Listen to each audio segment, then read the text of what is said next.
Rais Ruto siku ya leo alipokuwa katika eneo la Mashujaa Day alizidi kufanya mambo mengi makuu kuzidi kuhimiza Wakenya wazidi kudumisha amani.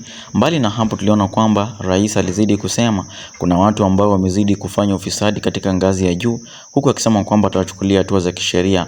Mbali na hapo, mpenzi mtazamaji, kitu ambacho rais aliweza kufanya ambacho kimezidi kufurahisha Wakenya wengi zaidi ni kuhusu kuzindua hazina ambayo itasaidia Mkenya ambaye ni maskini, ambaye hana kazi, kupata matibabu ya bure kabisa katika hospitali za serikali. Mbali na hapo tuliona kwamba pia alizidi kuhimiza viongozi wote wa Azimio wakuje pamoja waweze kuketi chini wafanye kazi na serikali yake, huku yeye akisema kwamba hana shida yote, lakini kitu ambacho kwa maisha yake hawezi kubali ni kufanya handishake kwa serikali yake, lakini atakubali maendeleo, sababu maendeleo ni kitu ambayo itamsaidia Mkenya na itamsaidia ama kumnufaisha mwanasiasa yeyote. Zidi kuwa nasi ndani ya Tani Media ndiposa uzidi kupata habari zetu. Fahamu kwamba sisi ndio bora zaidi, mpenzi mtazamaji, nchini Kenya kwa habari zaidi.